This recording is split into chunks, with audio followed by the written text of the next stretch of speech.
Chapter 8. Mrs. Bolton also kept a cherishing eye on Connie, feeling she must extend to her female and professional protection. She was always urging her ladyship to walk out, to drive to Uthwit, to be in the air. For Connie had got into the habit of sitting still by the fire, pretending to read, or to sew feebly, and hardly going out at all. It was a blowy day soon after Hilda had gone, that Mrs. Bolton said, "Now why don't you go for a walk through the wood, and look at the daffs behind the keeper's cottage? They're the prettiest sight you'd see in a day's march. And you could put some in your room. Wild daffs are always so cheerful looking, aren't they?" Connie took it in good part, even daffs for daffodils. Wild daffodils. After all, one could not stew in one's own juice. The spring came back, seasons return, but not to me returns day, or the sweet approach of even or morn. And the keeper, his thin, white body, like a lonely pistil of an invisible flower. She had forgotten him in her unspeakable depression. But now something roused, pale beyond porch and portal, the thing to do was to pass the porches and the portals. She was stronger, she could walk better, and in the wood the wind would not be so tiring as it was across the park, flattening against her. She wanted to forget the world, and all the dreadful, carrion-bodied people. "Ye must be born again. I believe in the resurrection of the body. Except a grain of wheat fall into the earth and die, it shall by no means bring forth.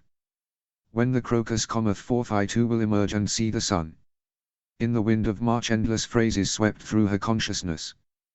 Little gusts of sunshine blew, strangely bright, and lit up the celandines at the wood's edge. Under the hazel rods, they spangled out bright and yellow. And the wood was still, stiller, but yet gusty with crossing sun. The first windflowers were out, and all the wood seemed pale with the pallor of endless little anemones, sprinkling the shaken floor. "The world has grown pale with thy breath." But it was the breath of Persephone. This time, she was out of hell on a cold morning. Cold breaths of wind came, and overhead there was an anger of entangled wind caught among the twigs. It, too, was caught and trying to tear itself free, the wind, like Absalom. How cold the anemones looked, bobbing their naked white shoulders over crinoline skirts of green. But they stood it. A few first bleached little primroses too, by the path, and yellow buds unfolding themselves. The roaring and swaying was overhead, only cold currents came down below. Connie was strangely excited in the wood, and the color flew in her cheeks, and burned blue in her eyes.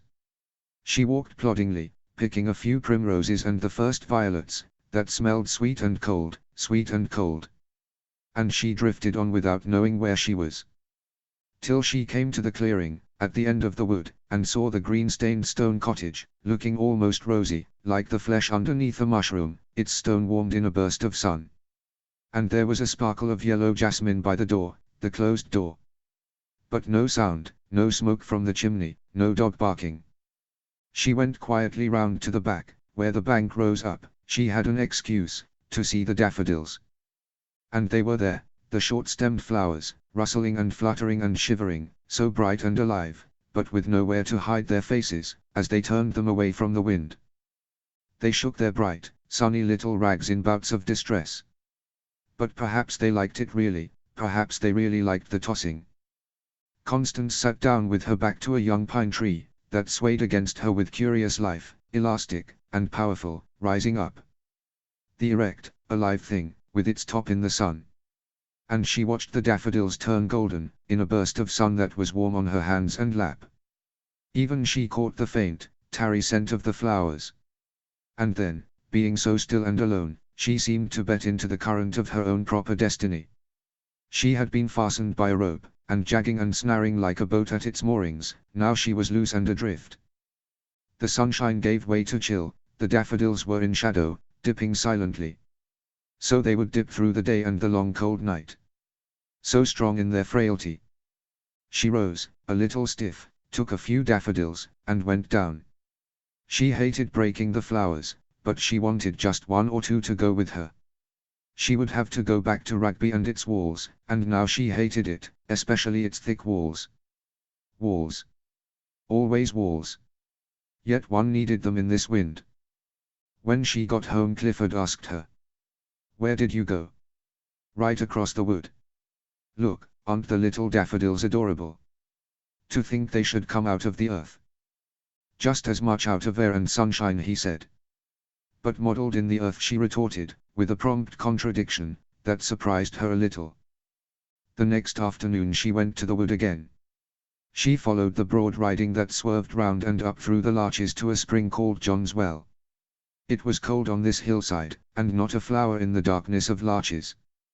But the icy little spring softly pressed upwards from its tiny well bed of pure, reddish-white pebbles. How icy and clear it was! Brilliant! The new keeper had no doubt put in fresh pebbles. She heard the faint tinkle of water, as the tiny overflow trickled over and downhill. Even above the hissing boom of the larch wood, that spread its bristling, leafless, wolfish darkness on the downslope, she heard the tinkle as of tiny water bells.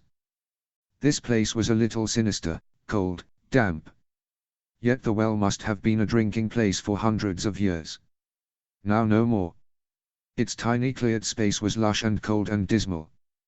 She rose and went slowly towards home. As she went she heard a faint tapping away on the right, and stood still to listen. Was it hammering, or a woodpecker? It was surely hammering. She walked on, listening. And then she noticed a narrow track between young fir trees, a track that seemed to lead nowhere. But she felt it had been used. She turned down it adventurously, between the thick young firs, which gave way soon to the old oak wood. She followed the track, and the hammering grew nearer, in the silence of the windy wood, for trees make a silence even in their noise of wind. She saw a secret little clearing, and a secret little hut made of rustic poles. And she had never been here before. She realized it was the quiet place where the growing pheasants were reared. The keeper in his shirt sleeves was kneeling, hammering. The dog trotted forward with a short, sharp bark, and the keeper lifted his face suddenly and saw her. He had a startled look in his eyes. He straightened himself and saluted, watching her in silence, as she came forward with weakening limbs. He resented the intrusion, he cherished his solitude as his only and last freedom in life. I wondered what the hammering was, she said, feeling weak and breathless, and a little afraid of him, as he looked so straight at her. "RM gettin' coops ready for young bods," he said, in broad vernacular. She did not know what to say, and she felt weak. "I should like to sit down a bit," she said. "Come and sit itHut," he said, going in front of her to the hut, pushing aside some timber and stuff, and drawing out a rustic chair, made of hazel sticks. "A mighty light your little fire?" he asked, with the curious knife of the dialect. "Oh, don't bother," she replied. But he looked at her hands, they were rather blue. So he quickly took some large twigs to the little brick fireplace in the corner, and in a moment the yellow flame was running up the chimney. He made a place by the brick hearth. "Sit there then a bit, and warm your," he said. She obeyed him. He had that curious kind of protective authority. She obeyed at once. So she sat and warmed her hands at the blaze, and dropped logs on the fire, whilst outside he was hammering again. She did not really want to sit, poked in a corner by the fire. She would rather have watched from the door, but she was being looked after, so she had to submit. The hut was quite cozy, panelled with unvarnished deal, having a little rustic table and stool beside her chair, and a carpenter's bench, then a big box, tools, new boards, nails, and many things hung from pegs, axe, hatchet, traps, things in sacks, his coat. It had no window, the light came in through the open door. It was a jumble, but also it was a sort of little sanctuary. She listened to the tapping of the man's hammer. It was not so happy. He was oppressed. Here was a trespass on his privacy, and a dangerous one. A woman. He had reached the point where all he wanted on earth was to be alone. And yet he was powerless to preserve his privacy. He was a hired man, and these people were his masters. Especially he did not want to come into contact with a woman again. He feared it, for he had a big wound from old contacts. He felt if he could not be alone, and if he could not be left alone, he would die. His recoil away from the outer world was complete. His last refuge was this wood, to hide himself there. Connie grew warm by the fire, which she had made too big. Then she grew hot. She went and sat on the stool in the doorway, watching the man at work. He seemed not to notice her, but he knew. Yet he worked on, as if absorbedly, and his brown dog sat on her tail near him, and surveyed the untrustworthy world. Slender, quiet and quick, the man finished the coupe he was making, turned it over, tried the sliding door, then set it aside. Then he rose, went for an old coupe, and took it to the chopping log where he was working. Crouching, he tried the bars, some broke in his hands, he began to draw the nails. Then he turned the coupe over and deliberated, and he gave absolutely no sign of awareness of the woman's presence. So Connie watched him fixedly. And the same solitary aloneness she had seen in him naked, she now saw in him clothed, solitary, and intent, like an animal that works alone, but also brooding, like a soul that recoils away from all human contact. Silently, patiently, he was recoiling away from her even now. It was the stillness, and the timeless sort of patience, in a man impatient and passionate, that touched Connie's womb. She saw it in his bent head, the quick quiet hands, the crouching of his slender, sensitive loins, something patient and withdrawn. She felt his experience had been deeper and wider than her own, much deeper and wider, and perhaps more deadly. And this relieved her of herself, she felt almost irresponsible. So she sat in the doorway of the hut in a dream, utterly unaware of time and of particular circumstances. She was so drifted away that he glanced up at her quickly, and saw the utterly still, waiting look on her face. To him it was a look of waiting. And a little thin tongue of fire suddenly flickered in his loins, at the root of his back, and he groaned in spirit. He dreaded with a repulsion almost of death, any further close human contact. He wished above all things she would go away, and leave him to his own privacy. He dreaded her will, her female will, and her modern female insistency. And above all he dreaded her cool, upper-class impudence of having her own way. For after all he was only a hired man. He hated her presence there. Connie came to herself with sudden uneasiness. She rose. The afternoon was turning to evening, yet she could not go away. She went over to the man, who stood up at attention, his worn face stiff and blank, his eyes watching her. "It is so nice here, so restful," she said. "I have never been here before." "No. I think I shall come and sit here sometimes." "Yes." "Do you lock the hut when you're not here?" "Yes, your ladyship." "Do you think I could have a key too, so that I could sit here sometimes?" "Are there two keys?" "Not as I know on, there isna." He had lapsed into the vernacular. Connie hesitated, he was putting up an opposition. Was it his hut, after all? "Couldn't we get another key?" she asked in her soft voice, that underneath had the ring of a woman determined to get her way. "Another," he said, glancing at her with a flash of anger, touched with derision. "Yes, a duplicate," she said, flushing. "Upon Sir Clifford you'd know," he said, putting her off. "Yes," she said, "he might have another. Otherwise we could have one made from the one you have. It would only take a day or so, I suppose. You could spare your key for so long." "I canna tell your, lady. I know not dy as Morris keys round there." Connie suddenly flushed with anger. "Very well," she said. "I'll see to it." "All right, your ladyship." Their eyes met. His had a cold, ugly look of dislike and contempt, and indifference to what would happen. Hers were hot with rebuff. But her heart sank, she saw how utterly he disliked her, when she went against him. And she saw him in a sort of desperation. "Good afternoon." "Afternoon, my lady." He saluted and turned abruptly away. She had wakened the sleeping dogs of old voracious anger in him, anger against the self-willed female. And he was powerless, powerless. He knew it. And she was angry against the self-willed male. A servant too. She walked sullenly home. She found Mrs. Bolton under the great beech tree on the knoll, looking for her. "I just wondered if you'd be coming, my lady," the woman said brightly. "Am I late?" asked Connie. "Oh, only Sir Clifford was waiting for his tea." "Why didn't you make it then?" "Oh, I don't think it's hardly my place." "I don't think Sir Clifford would like it at all, my lady." "I don't see why not," said Connie. She went indoors to Clifford's study, where the old brass kettle was simmering on the tray. "Am I late, Clifford?" she said, putting down the few flowers and taking up the tea caddy, as she stood before the tray in her hat and scarf. "I'm sorry. Why didn't you let Mrs. Bolton make the tea?" "I didn't think of it," he said ironically. "I don't quite see her presiding at the tea table." "Oh, there's nothing sacrosanct about a silver teapot," said Connie. He glanced up at her curiously. "What did you do all afternoon?" he said. "Walked and sat in a sheltered place." "Do you know there are still berries on the big holly tree?" She took off her scarf, but not her hat, and sat down to make tea. The toast would certainly be leathery. She put the tea cozy over the teapot, and rose to get a little glass for her violets. The poor flowers hung over, limp on their stalks.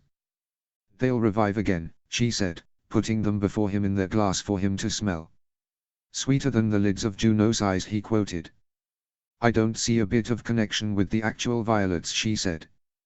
"The Elizabethans are rather upholstered." She poured him his tea. "Do you think there is a second key to that little hut not far from John's Well, where the pheasants are reared?" she said. "There may be." "Why?"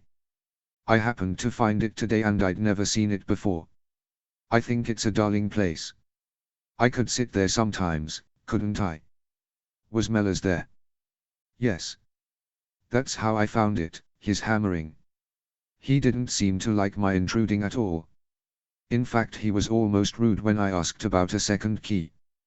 "What did he say?" "Oh, nothing, just his manner, and he said he knew nothing about keys. There may be one in Father's study. Betts knows them all, they're all there. I'll get him to look." "Oh do," she said. So Mellors was almost rude. "Oh, nothing, really. But I don't think he wanted me to have the freedom of the castle, quite. I don't suppose he did. Still, I don't see why he should mind. It's not his home, after all. It's not his private abode. I don't see why I shouldn't sit there if I want to." "Quite," said Clifford. "He thinks too much of himself, that man." "Do you think he does?" "Oh, decidedly. He thinks he's something exceptional. You know, he had a wife he didn't get on with, so he joined up in 1915 and was sent to India, I believe. Anyhow, he was blacksmith to the cavalry in Egypt for a time, always was connected with horses, a clever fellow that way. Then some Indian colonel took a fancy to him, and he was made a lieutenant. Yes, they gave him a commission. I believe he went back to India with his colonel, and up to the northwest frontier. He was ill, he was a pension. He didn't come out of the army till last year, I believe, and then, naturally, it isn't easy for a man like that to get back to his own level. He's bound to flounder. But he does his duty all right, as far as I'm concerned. Only I'm not having any of the Lieutenant Mellors touch. How could they make him an officer when he speaks broad Derbyshire? He doesn't, except by fits and starts. He can speak perfectly well, for him. I suppose he has an idea if he's come down to the ranks again, he'd better speak as the ranks speak. Why didn't you tell me about him before?" "Oh, I've no patience with these romances. They're the ruin of all order. It's 1,000 pities they ever happened." Connie was inclined to agree. What was the good of discontented people who fitted in nowhere? In the spell of fine weather, Clifford, too, decided to go to the wood. The wind was cold, but not so tiresome, and the sunshine was like life itself, warm and full. "It's amazing," said Connie, "how different one feels when there's a really fresh fine day. Usually one feels the very air is half dead. People are killing the very air." "Do you think people are doing it?" he asked. "I do. The steam of so much boredom, and discontent and anger out of all the people, just kills the vitality in the air. I'm sure of it." "Perhaps some condition of the atmosphere lowers the vitality of the people," he said. "No, it's man that poisons the universe," she asserted. "Fouls his own nest," remarked Clifford. The chair puffed on. In the hazel copse catkins were hanging pale gold, and in sunny places the wood anemones were wide open, as if exclaiming with the joy of life, just as good as in past days, when people could exclaim along with them. They had a faint scent of apple blossom. Connie gathered a few for Clifford. He took them and looked at them curiously. "Thou still unravished bride of quietness," he quoted. It seems to fit flowers so much better than Greek vases. Ravished is such a horrid word, she said. It's only people who ravish things. Oh, I don't know, snails and things, he said. Even snails only eat them, and bees don't ravish. She was angry with him, turning everything into words. Violets were Juno-cylids, and windflowers were unravished brides. How she hated words, always coming between her and life. They did the ravishing, if anything did, ready-made words and phrases, sucking all the life sap out of living things. The walk with Clifford was not quite a success. Between him and Connie there was a tension that each pretended not to notice, but there it was. Suddenly, with all the force of her female instinct, she was shoving him off. She wanted to be clear of him, and especially of his consciousness, his words, his obsession with himself, his endless treadmill obsession with himself, and his own words. The weather came rainy again. But after a day or two she went out in the rain, and she went to the wood. And once there, she went towards the hut. It was raining, but not so cold, and the wood felt so silent and remote, inaccessible in the dusk of rain. She came to the clearing. No one there. The hut was locked. But she sat on the log doorstep, under the rustic porch, and snuggled into her own warmth. So she sat, looking at the rain, listening to the many noiseless noises of it, and to the strange soughings of wind in upper branches, when there seemed to be no wind. Old oak trees stood around, grey, powerful trunks, rain-blackened, round and vital, throwing off reckless limbs. The ground was fairly free of undergrowth, the anemones sprinkled, there was a bush or two, elder, or guelder rose, and a purplish tangle of bramble, the old russet of bracken almost vanished under green anemone ruffs. Perhaps this was one of the unravished places. Unravished. The whole world was ravished. Some things can't be ravished. You can't ravish a tin of sardines. And so many women are like that, and men. But the earth. The rain was abating. It was hardly making darkness among the oaks anymore. Connie wanted to go, yet she sat on. But she was getting cold, yet the overwhelming inertia of her inner resentment kept her there as if paralyzed. Ravished. How ravished one could be without ever being touched. Ravished by dead words become obscene, and dead ideas become obsessions. A wet brown dog came running and did not bark, lifting a wet feather of a tail. The man followed in a wet black oilskin jacket, like a chauffeur, and face flushed a little. She felt him recoil in his quick walk, when he saw her.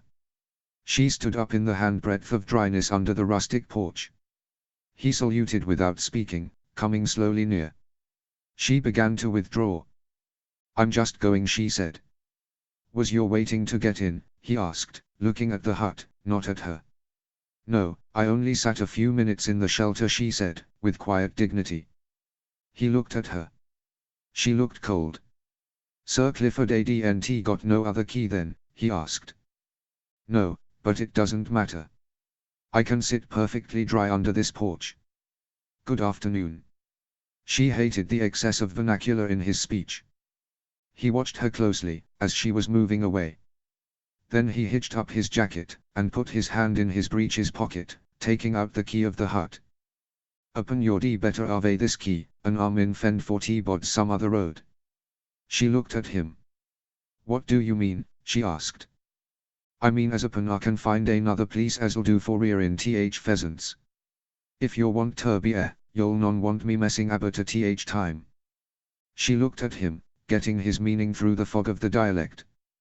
"Why don't you speak ordinary English?" she said coldly. "Me? I thought it were ordinary." She was silent for a few moments in anger. "So if you want key, you'd better tacit. Or upon I'd better giet your termorera, and clear all stuff aht first. Would that do for you?" She became more angry. "I didn't want your key," she said. "I don't want you to clear anything out at all. I don't in the least want to turn you out of your hut, thank you. I only wanted to be able to sit here sometimes, like today. But I can sit perfectly well under the porch, so please say no more about it." He looked at her again, with his wicked blue eyes. "Why," he began, in the broad slow dialect. "Your ladyship's as welcome as Christmas hut and key and ivory think as is." Only this time oth year the spots ter set, and RVE got ter be potter in abbot a good bit, seeing after and winter time on Ned hardly come nigh th please. But what we spring, and Sir Clifford wanting ter start th pheasants, and your ladyship Dean on want me tinkering around and about when she was all the time. She listened with a dim kind of amazement. Why should I mind your being here, she asked. He looked at her curiously. Nuisance on me, he said briefly, but significantly. She flushed. Very well, she said finally. I won't trouble you. But I don't think I should have minded at all sitting and seeing you look after the birds. I should have liked it. But since you think it interferes with you, I won't disturb you, don't be afraid. You are Sir Clifford's keeper, not mine. The phrase sounded queer, she didn't know why. But she let it pass. Nay, your ladyship. It's your ladyship's own duty. It's as your ladyship likes and pleases, every time. You can turn me off at a week's notice. It were only. Only what? She asked, baffled. He pushed back his hat in an odd comic way. Only as a yodi like the place ter years en, when you did come, and not me messing abbot. But why, she said, angry. Aren't you a civilized human being? Do you think I ought to be afraid of you? Why should I take any notice of you and your being here or not? Why is it important? He looked at her, all his face glimmering with wicked laughter. It's not, your ladyship. Not in the very least, he said. Well, why then, she asked. Shall I get your ladyship another key then? No thank you. I don't want it. I'll get it anyhow. We'd best have 2 keys ter th place. And I consider you are insolent, said Connie, with her colour up, panting a little. Nay, nay, he said quickly. Dunna you say that. Nay, nay. I never meant nothing. I only thought as if you come RSD ter clear out, and it'd mean a lot of work, setting up somewheres else. But if your ladyship isn't going ter take no notice o' me, then, it's Sir Clifford's duty, and everything is as your ladyship likes, everything is as your ladyship likes and pleases, barrin' you take no notice o' me, doing th bits of jobs as RVE got ter do. Connie went away completely bewildered. She was not sure whether she had been insulted and mortally offended, or not. Perhaps the man really only meant what he said, that he thought she would expect him to keep away. As if she would dream of it. And as if he could possibly be so important, he and his stupid presence. She went home in confusion, not knowing what she thought or felt.